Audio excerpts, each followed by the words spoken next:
making our way to the National Railway Museum.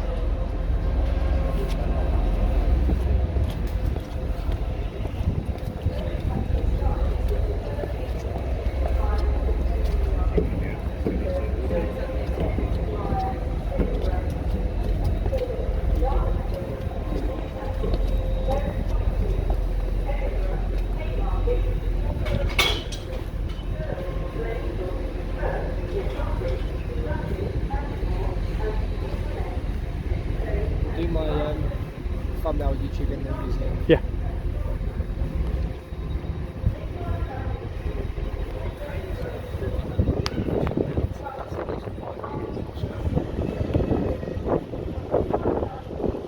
£800-105 at York. This is all different at the museum.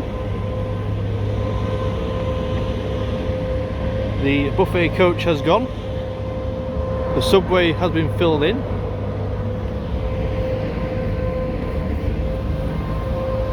This is well different.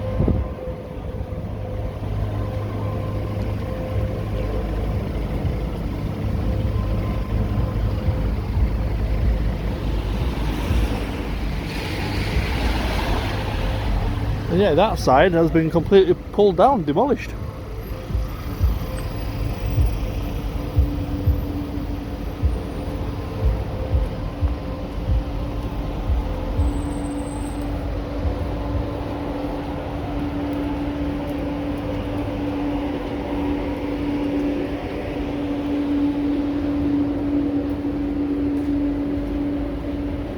Electric bus.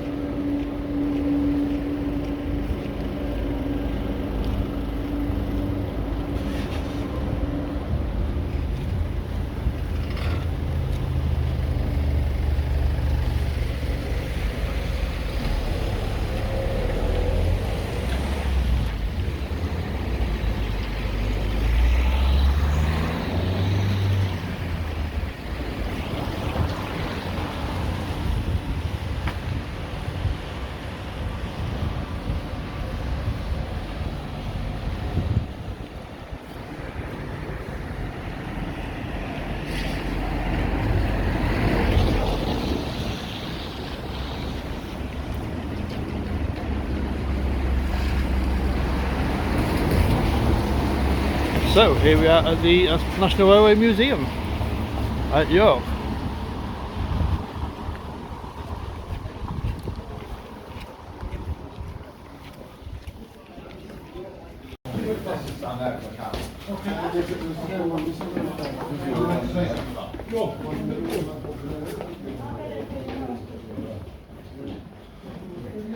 So that's the what is it, timeline? So see, last year that opened. So that desk is next year. Yeah. Central Yeah. And the one at Sheldon, if you've been up there, that's got new hall, hasn't it? New depot bit.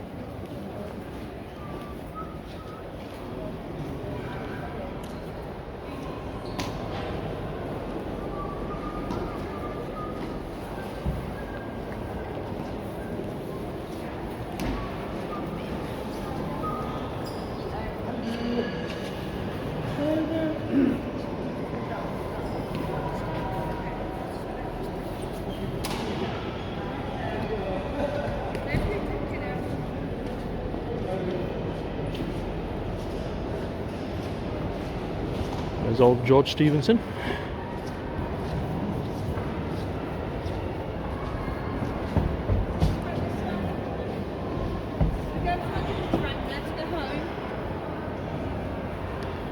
On the turntable we see 4003 Great Western Lodestar. In a few minutes' time, at 2 o'clock, will be a public talk about how a steam engine works. Join our explainer team as we discuss the technology and take a look inside a steam locomotive. If you would like to attend this talk, please make your way to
So this is Mallard.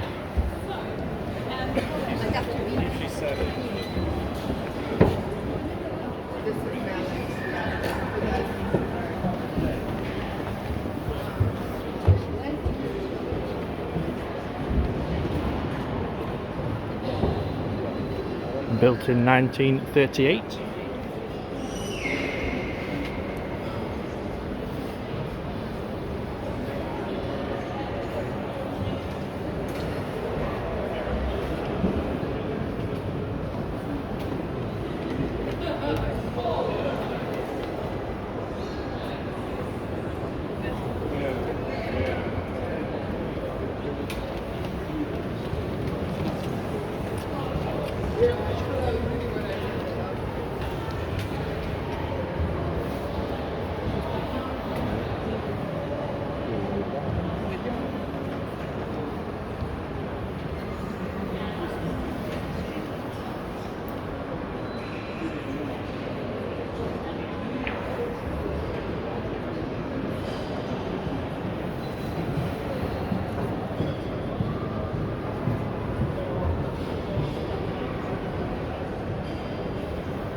And there's the plaque on the side of it for the world steam record.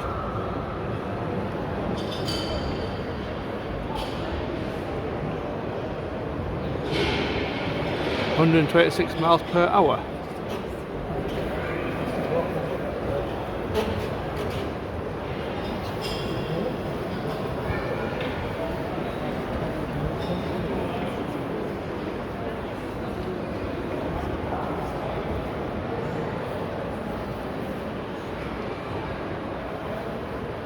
(4468).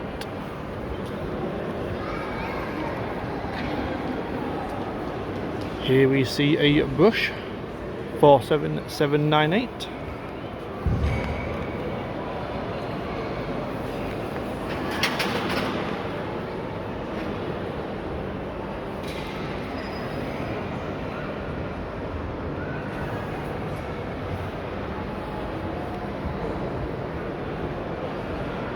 Which is named Prince William. This is one of the dedicated Royal Train locomotives with its partner 47799.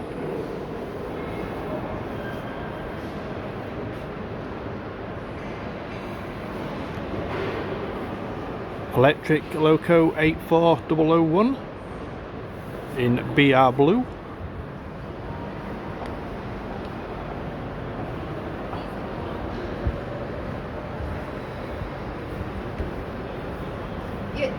There is a museum of the Harbour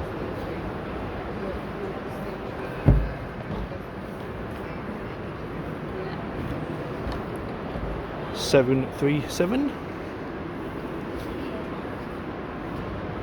D class.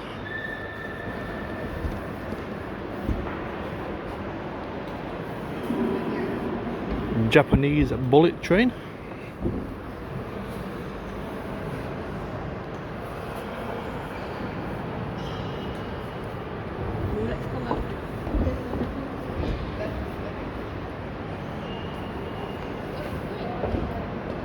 Chinese State Railway.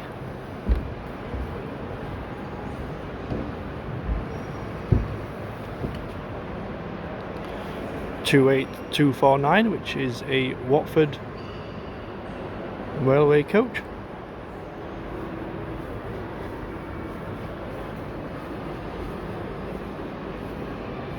Electric motor coach.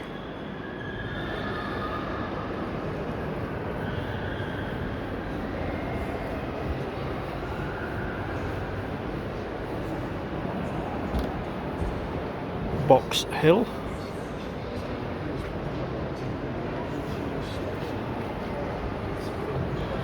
Class 20 D8000.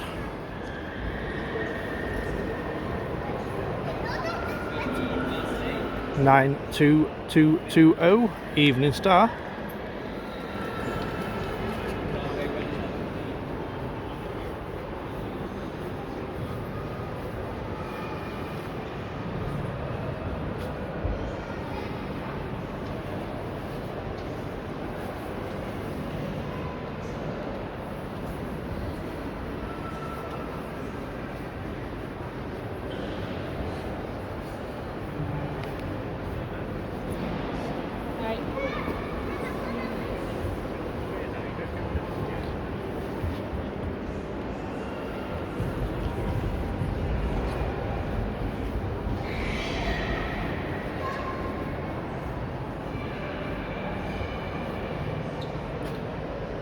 built 1960.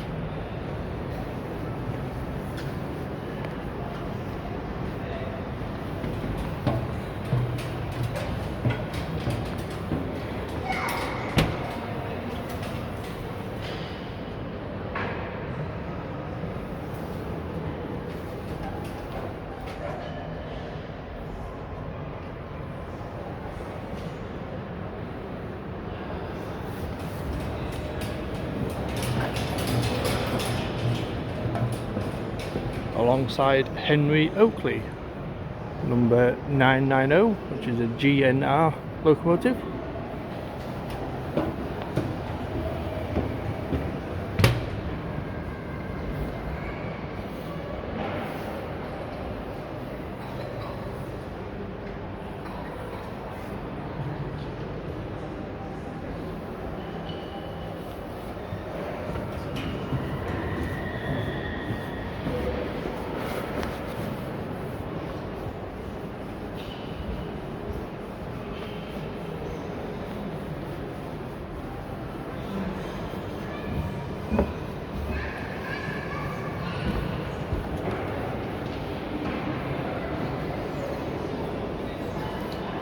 Sterling single number 1.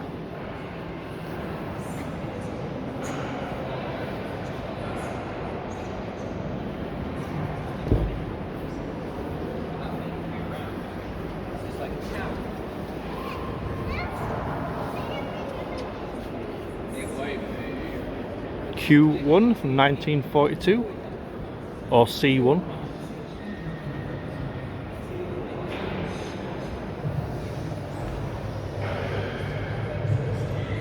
Sterling single number 1 footplate.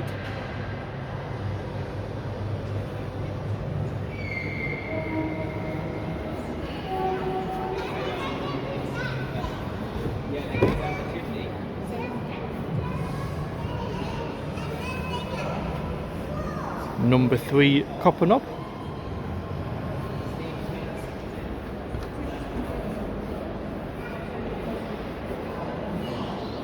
(1846) built.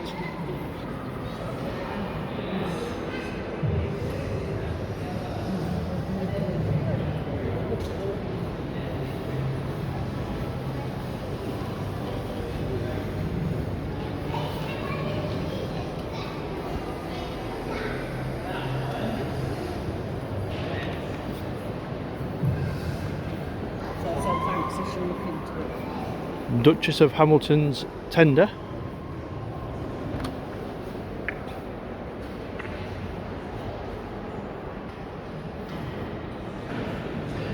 And the draw gear.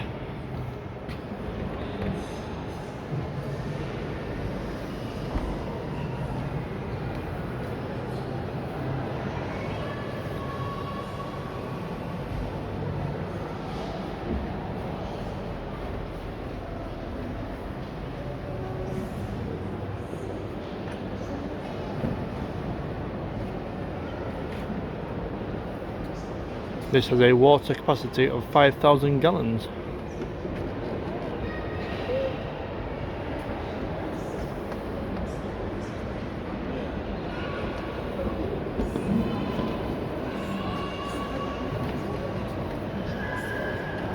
$1,275.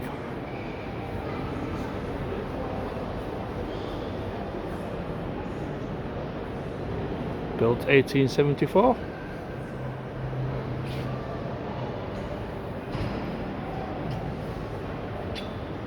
$1,275's footplate.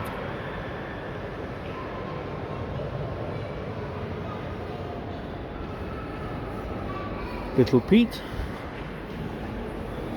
A narrow gauge engine.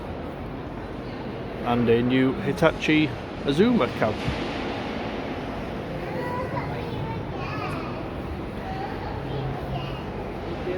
Southern Railway 8143.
Duchess is in there. So it's going to show you. That's the Duchess in there.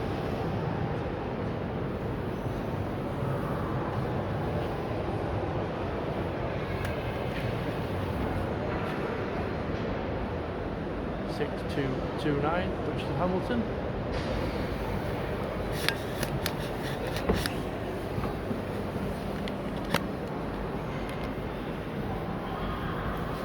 The dynamometer car.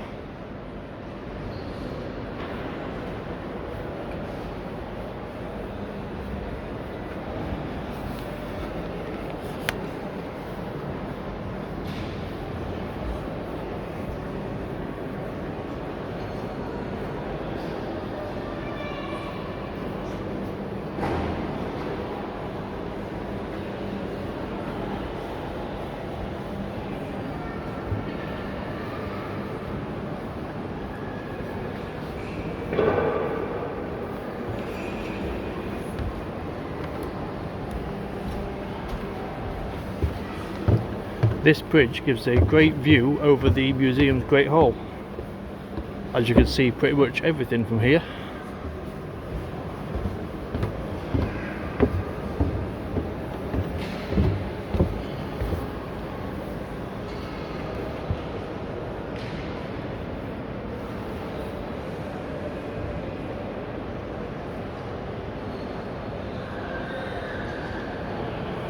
There's 6229 Hamilton.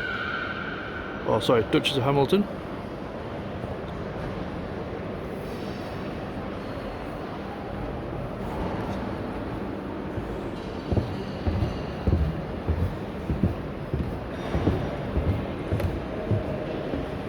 There's bauxite.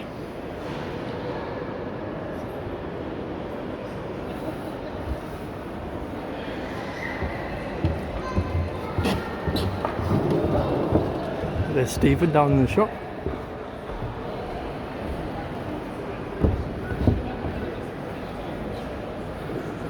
So this is Eleanor Lines.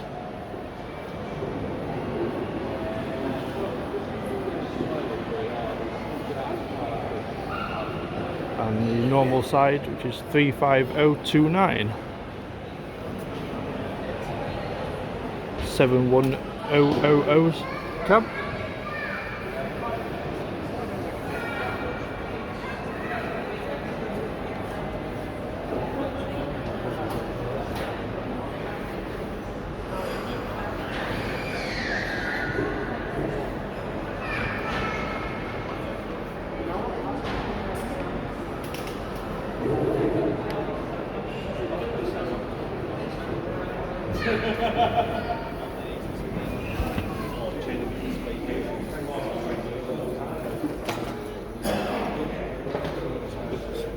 Into the north shed.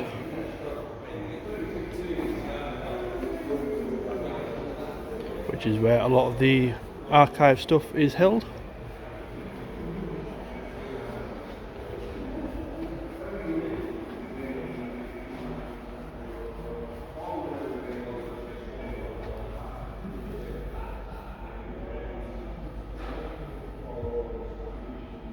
Plus some exhibits outside as well.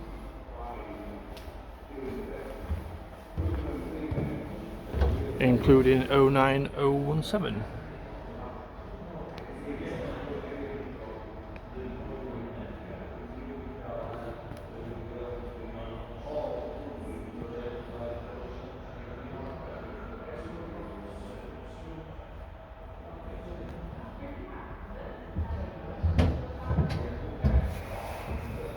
Hello.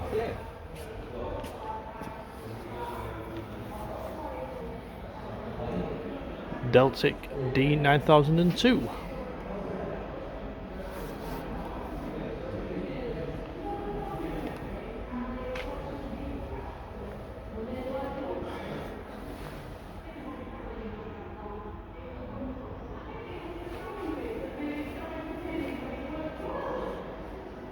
Enjoying it? Yeah, I always like it. Yeah. I talked a little bit. Huh? I talk on the 11 lines at Steam Talk. I don't know. Interesting, but I saw you on the bridge, but you didn't see me. I was on that like footbridge. a bit higher up, looking down. My pastor like, they didn't see me. Obviously not see me come up past me. I was sat having my lunch. I was like, I kept looking out. I was like, I can't see him. That's like what past him thinking, I'm here. He's like, aye. I was like, nope, you're not seeing me.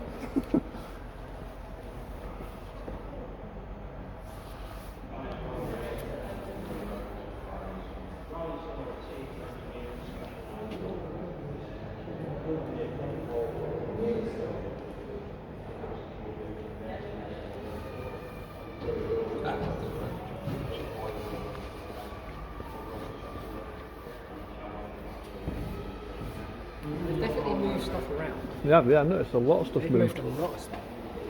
Have you noticed even Coronation, they've taken the tender off? Yeah, they put it behind the screen, aren't they? Yeah.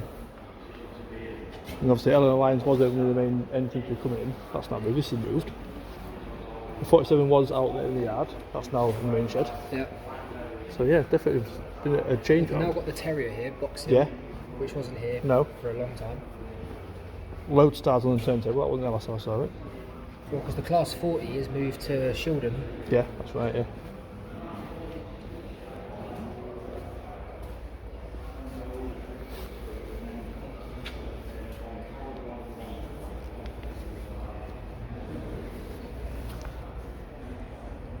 There's old George again. The archive collection. Full of history. Full of the archives. Back in the day. Oh yeah.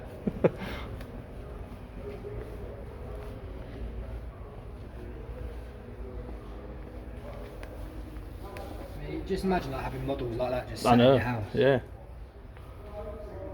O gauge, is it O gauge or is it bigger than O gauge? That's big, I think that's much bigger. Like garden size, wasn't it?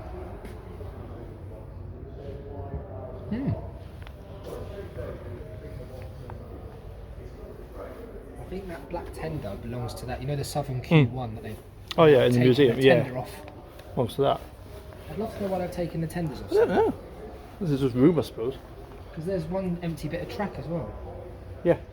Well, so it was last time it moved around.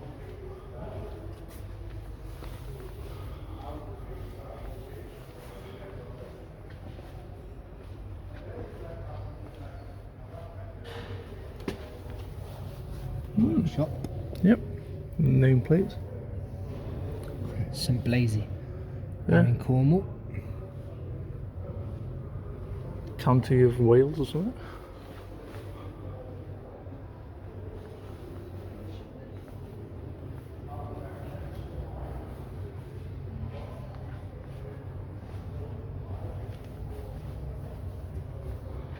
Windsor Castle. Oh, this is open now. That never used to be. No, it was shut for a while.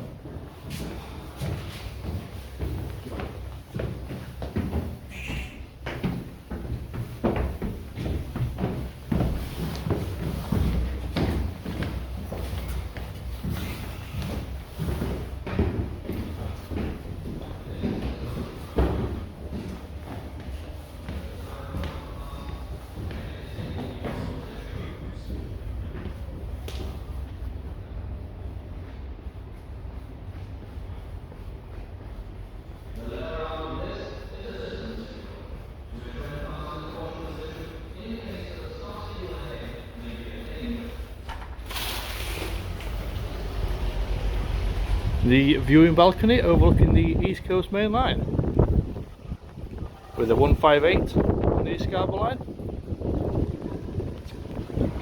Good afternoon. In 5 minutes' time there will be a demonstration of our winding engine.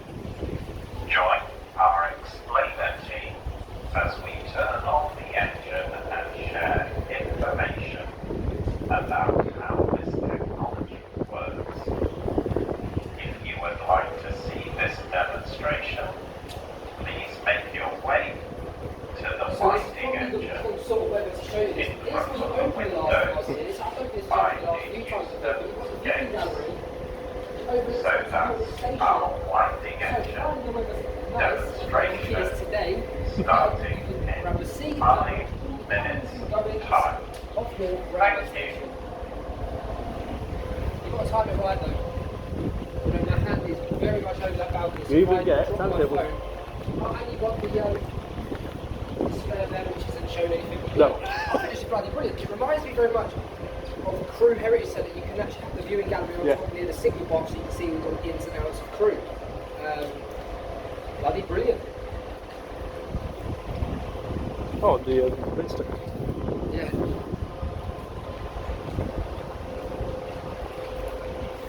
Not really a day for it, is Time's it? our train back? Not until 4 something. We've still got about an hour and a half. Let me see if there's any sort of freight work.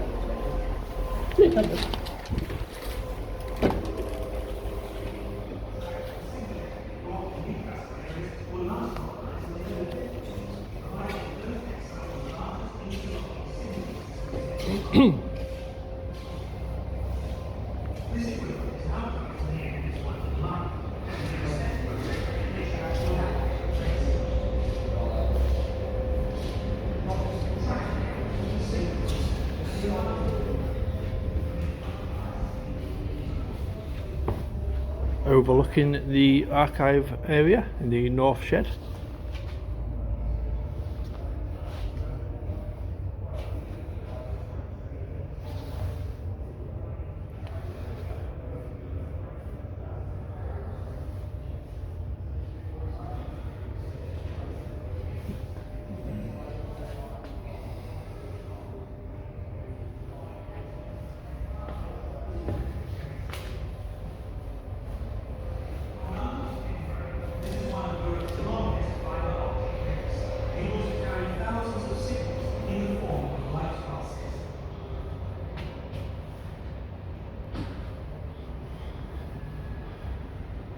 The installation of overhead power lines and supporting masts is being carried out to ensure minimum impact on the fine visual amenity of many stations and bridges along the line.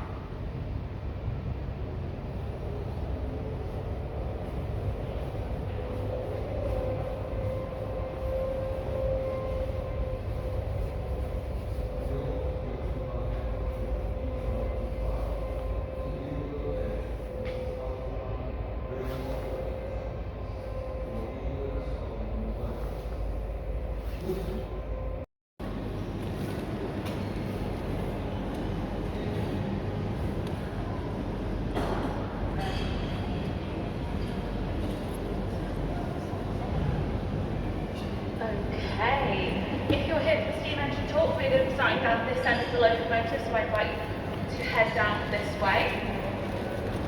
I'll wait for you to shuffle, it's fine.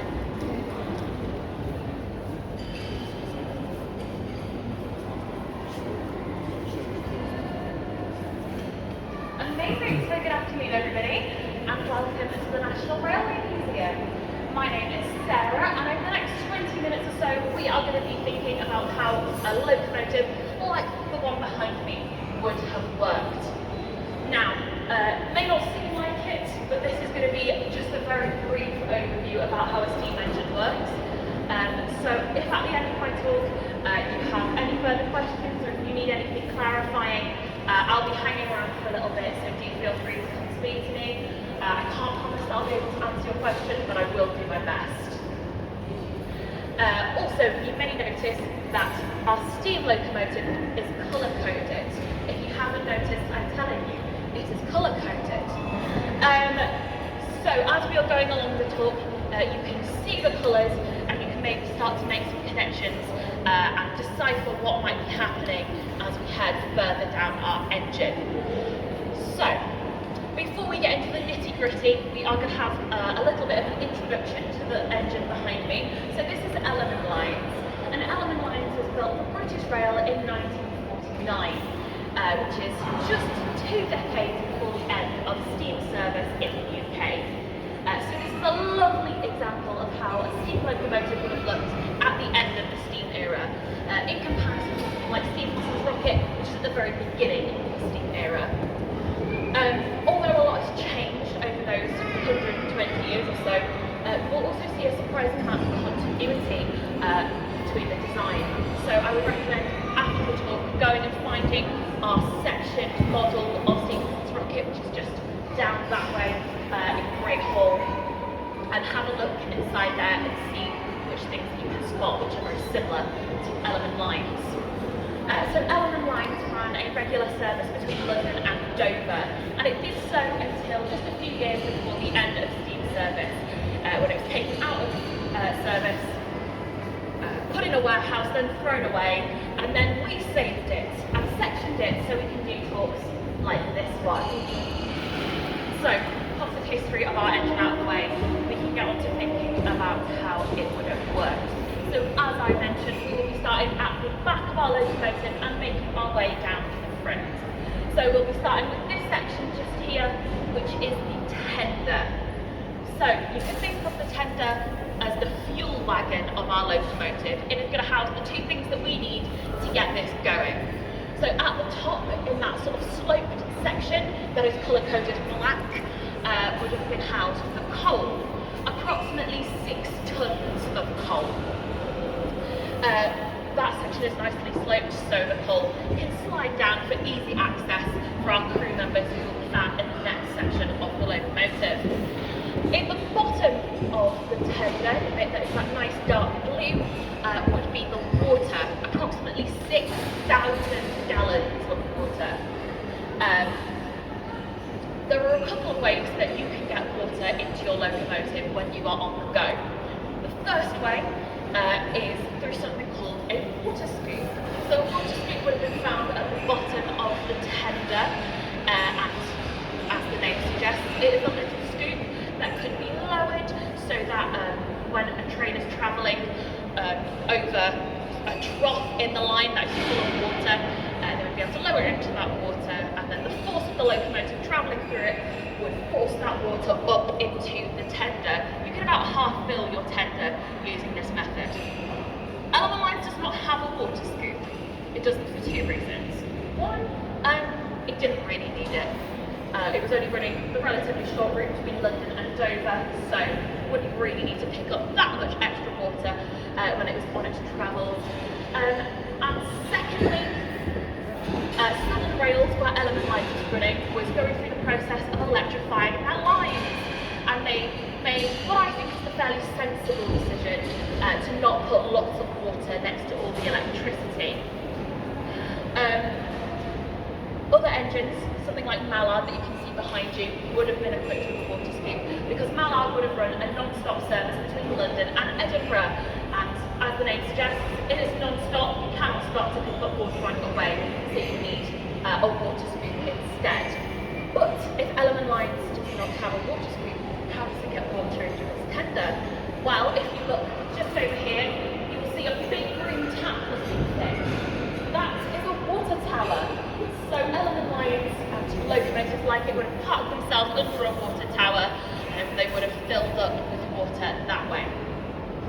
We're going to look at one last element in our tender before we move on. You will notice, sort of halfway back, there is a half globe attached to a rod.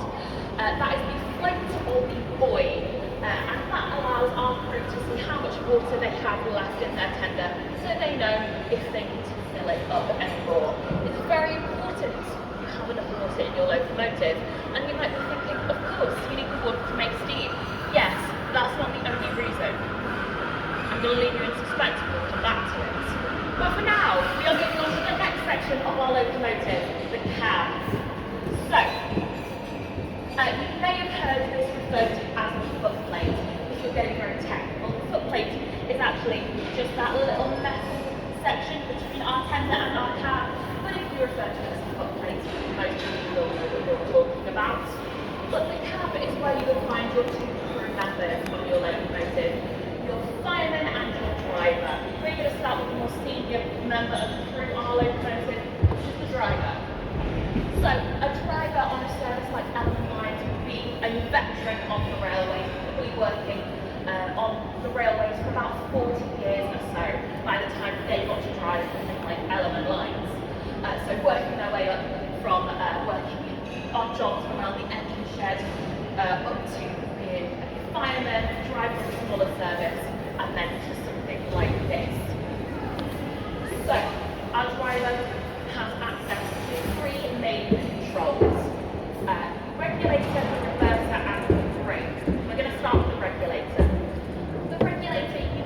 of as a bit like the accelerator in a car. The driver can pull the regulator, allowing more steam through the system and speed the locomotive up. We'll talk a little bit more about the regulator as we get further down the locomotive, but for now you can think of it like the accelerator. Our next control is a reverser. I think we all know trains go on tracks. They don't necessarily need to be able to go left and right, they're just going to follow the tracks where they're going. But in some instances, you might need your train to go backwards. For example, if you need to get your locomotive on a turntable. So the reverser allows the driver to get their train to go backwards. And finally, we have our brake. The brake makes the locomotive stop. Element lines has 6 driving wheels, and each of those driving wheels has 2 brakes on it, so for a total of 12 brakes. Even so, when Element Lines is carrying its full, I believe 12 carriages going at its top-ish speed of around 75 miles an hour, it can take it 1.25 miles to come to a complete stop, and that is in absolutely perfect conditions. If you've got leaves on the line, it is going to take longer. So our crew is going to be paying really close attention to any signals that they might be seeing, because they're going to need lots and lots of advance notice that they're going to need to come to a stop. We're now moving on to talking about our fireman. So our fireman is in charge of getting fuel where it needs to go. So the fireman would be the person who is shoveling the coal from our tender through into our firebox. They would be doing this at about a rate of 1 tonne per hour.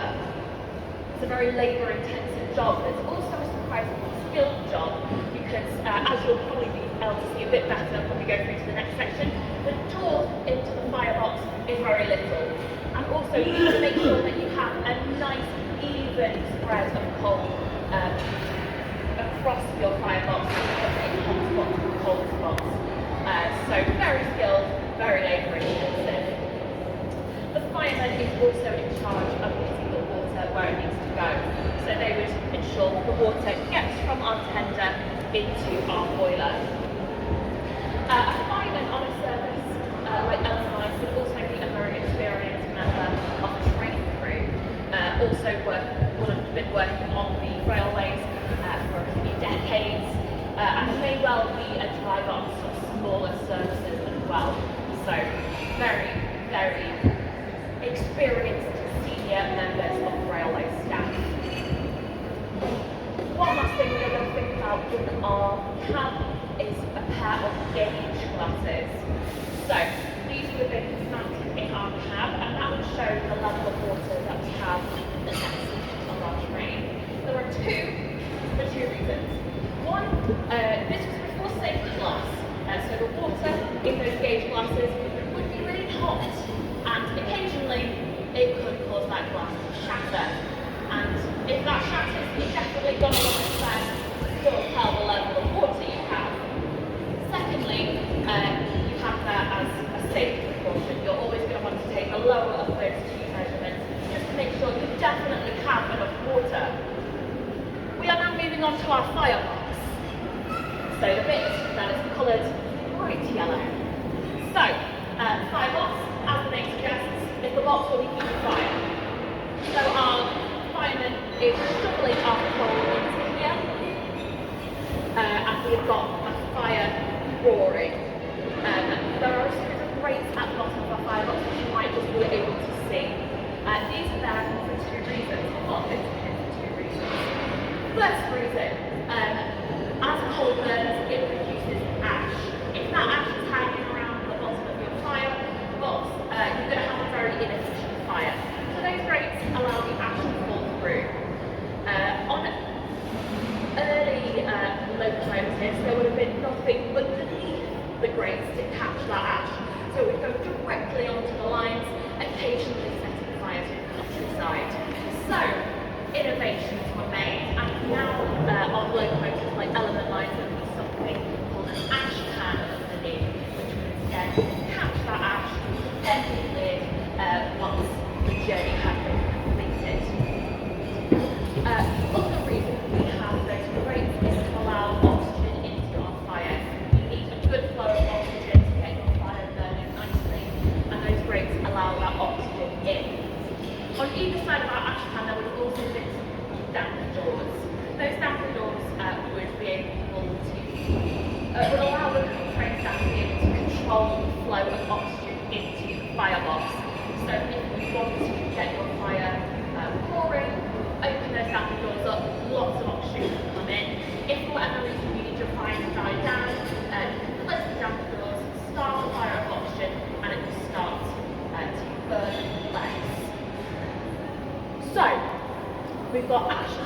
we've got oxygen coming in, we have a very efficient fire, a fire that would be burning at around 1,400 degrees Celsius. Excellent stuff, but not quite, because we have a little bit of a problem. You see, the material that our firebox is made of is steel, and steel has a melting point of 1,200 degrees Celsius. Some older locomotives have fireboxes made of copper, which has a melting point of 900 degrees Celsius. I'm sure we're all seeing the problem. If we don't do something to cool that down, our firebox is going to melt, which is where the water comes in. I said it would be important. The eagle-eyed among you may have noticed the blue around our firebox, and will have remembered that that blue indicates water. So this is our water jacket, and the water jacket wicks the heat away from the metal that the firebox is made of to keep it cool enough that it doesn't all melt. If your firebox gets too hot and your firebox starts to melt, all of the water in that water jacket will jump itself into that fire, rapidly expand once it creates steam, and cause what is known as a firebox explosion. That's not very good for your locomotive, and it's not very good for your train crew who are situated right next to the firebox. So, that is why we have all of those safety measures. It is so important that we make sure that we have enough water in our water jacket. We have another safety measure that would have been found in our firebox. These would have been a pair of fusible plugs. Now, fusible plugs would have been found at the top of the firebox and would have been made of something like lead. Lead has a melting point of around 327 degrees Celsius, I believe. So, if our firebox is starting to get too hot, those lead plugs will melt and allow a controlled jet of steam into the firebox. That controlled jet of steam will make a loud bang, but hopefully shouldn't damage our locomotive in any way. But that loud bang should be enough for our firemen and our driver know that something's about to go wrong, so they can close those damper doors, cool the system down, and prevent disaster. Fusible plugs were invented by one of my favourite early pioneers of railways, Richard Trevithick, a very fun man. My favourite story about him involves a water jacket malfunction. So around Christmas in 1801, he was driving his brand new road locomotive called the Luffing Devil down a road, and he did unfortunately drive it into a ditch.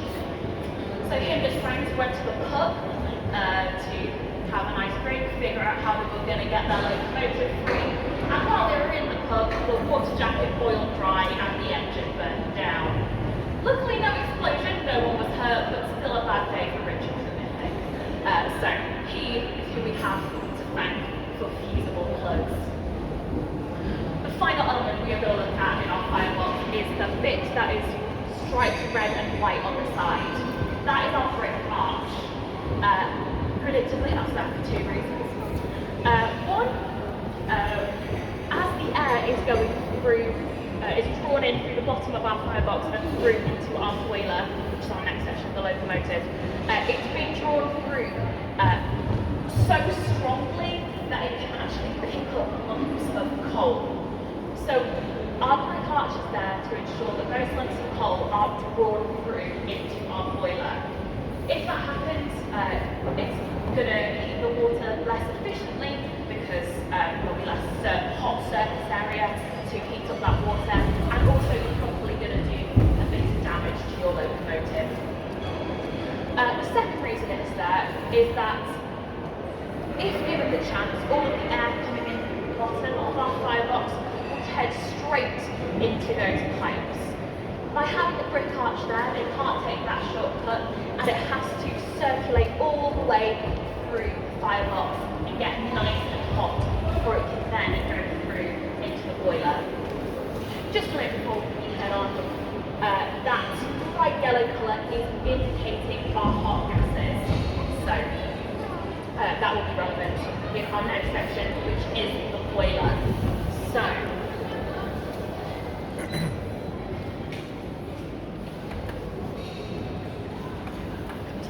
much.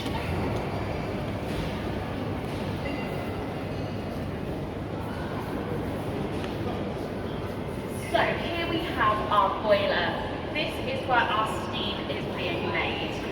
So all of this section would have been filled with water, and you'd get that water from your tender into the boiler via two clap valves at the top of the boiler. You can see those just there, those two clap valves.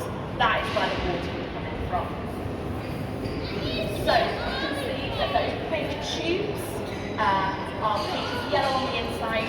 So all of those hot gases that have been made in our firebox are coming through those big tubes. And as they go through, they're heating up all of the water that is in our boiler.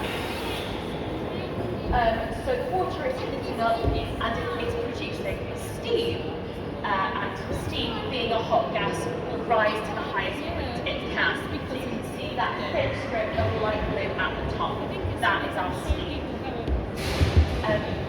You will also notice we have a slight dome up at the top of our boiler and a set of apparatus underneath. That is the regulator valve. You will remember back in our cab we talked about the regulator. Well, that was a bit like the accelerator. When our driver pulls the regulator, that is what they are controlling. So by having a dome just over the regulator valve, that means that the steam will collect there, because as I said, steam is going to rise to the highest point it can, and if the highest point is just above that regulator, then it will collect nicely in that regulator. All the locomotives, has more pronounced domes. You'll be able to see on the little model of the O-angle just there, and there's a very pronounced dome. If you can't see it now, it's fine, you can have a look afterwards, but it's a very pronounced dome, whereas element line just has a little one. Doesn't really matter as long as it's high enough that your steam can collect. So our steam rises to the highest point, we open the regulator valve and collect the steam in it, and it goes through that big pipe.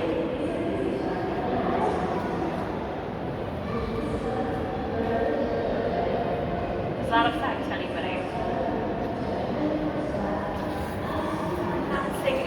I didn't hear the name, but they are looking for someone in particular.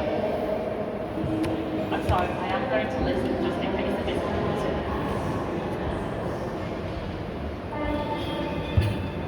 She didn't repeat, I didn't hear the name. We're just going to keep going. Apologies. So, the steam is collecting in that regulator valve and it is going through the big pipe. If we're talking about an older locomotive, again something like Stephenson's rocket, this is where we head straight to the pistons. But I don't know if you've noticed, element lines is massive. This is very heavy. So the steam we have at the minute is not going to move our locomotive. The steam that we have at the minute is very wet and water saturated. It's very white and wispy, the sort of steam that you'd see coming off a pan of water or out of a kettle. The reason you can see steam like that is because it is filled with lots of water droplets, which means that it's not super powerful and it can very easily condense that down into water. Water isn't going to power your train very well, and also you don't want to fill up your pistons with water, it's not going to do it much good. So we need to do something called superheating our steam. You'll be able to see it a little bit better when we get to the next section, I will point it out, but our steam will go through something called a superheater header. So that would split all that steam up and send it back through the boiler through a series of smaller pipes. You can see the smaller pipes just here, they're called filaments. So the light blue is still indicating our water saturated steam, and we have pink, which is indicating our superheated steam. So our water saturated steam is being sent back through the boiler, it would come all the way through and then back again, where it can then be used in our pistons. So by the time it's gone through a couple of times, our steam is really hot, really dry and really powerful. Now, you may have noticed we have filaments on this side of our locomotive, but not on that side. I can assure you they did used to run all the way through our boiler, but when we sectioned it, they fell out of that side. But we're going to use our imaginations. We imagine them going all the way through. But with that, we can move to the last section.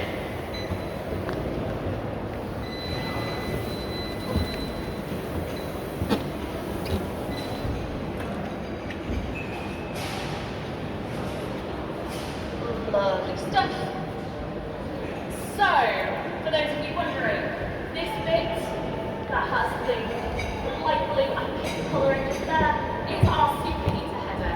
That is the bit that is sending the steam back through into our boiler.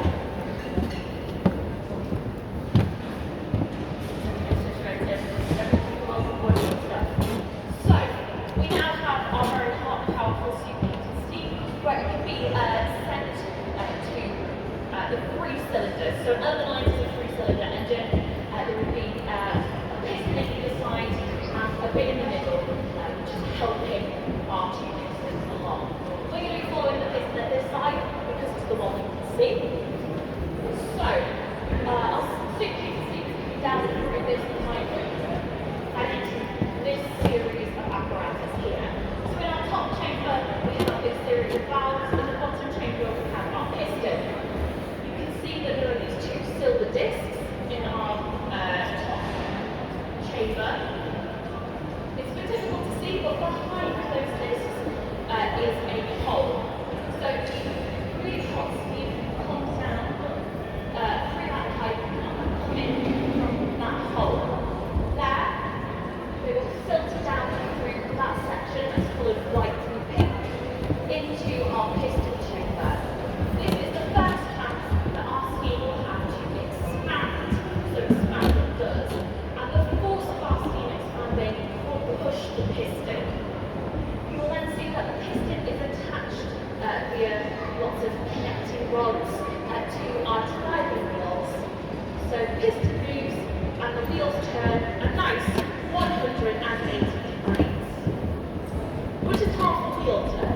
That's not going to get us very far. Which is where this bit comes in. So, when our piston moves, our wheel turns, this section here tilts. As it tilts, it then pushes our 2 valves. So when it pushes the 2 valves, in the scenario we're thinking of now, this hole at this side will be covered up, and the hole at this side will be uncovered, allowing steam to come in this side and down that channel there. So then behind our piston, it then would expand and push the piston back the other way, which would then turn your wheels the other 180 degrees.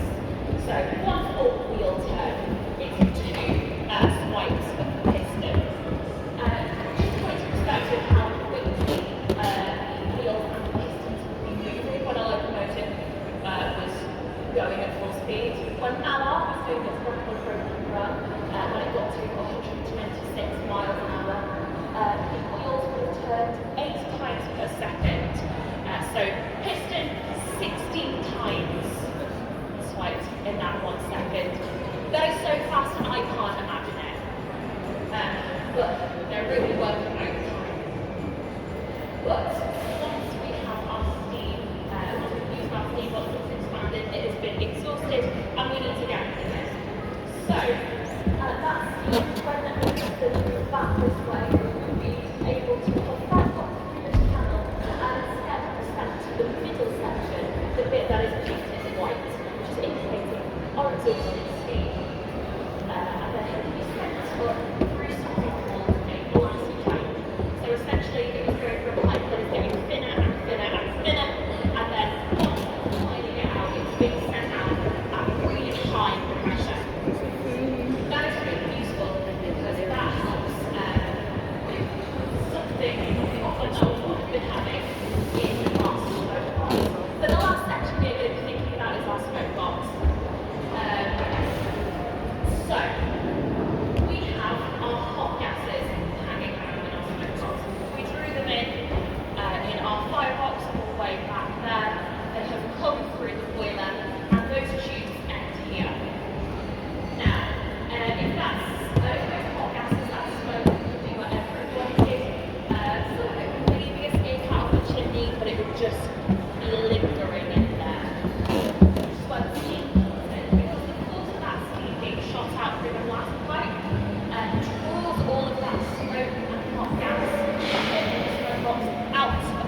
LNER Azuma, entering York Station.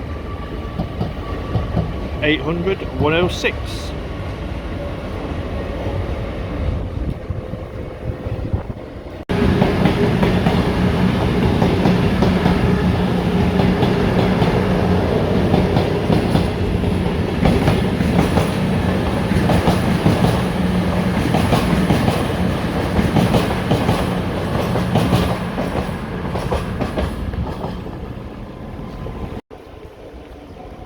O Delta 53, Tyne to Leeds Barn Road, 66510.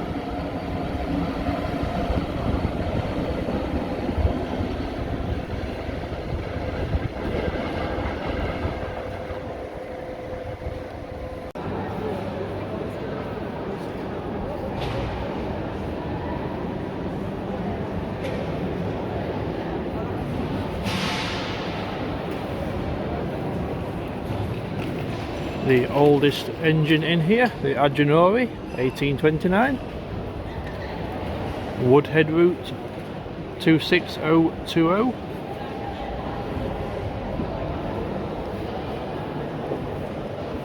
(43002), which is named Sir Kenneth Grange, who passed away recently.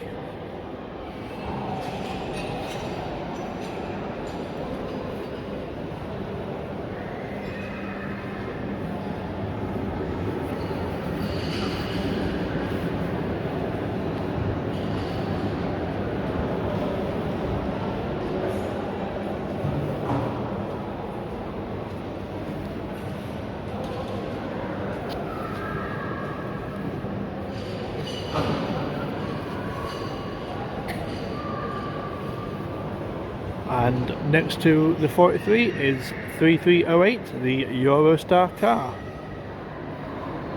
under this mock tunnel section.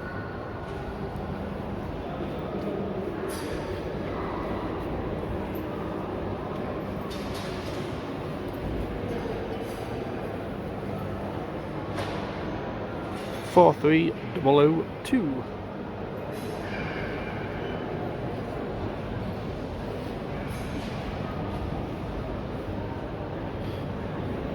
Which used to work on Great Western Railways, hence GWR.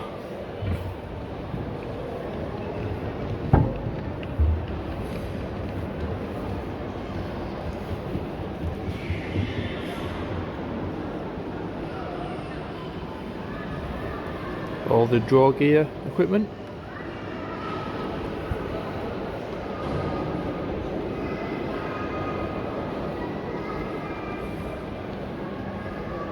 And the back of the Eurostar equipment.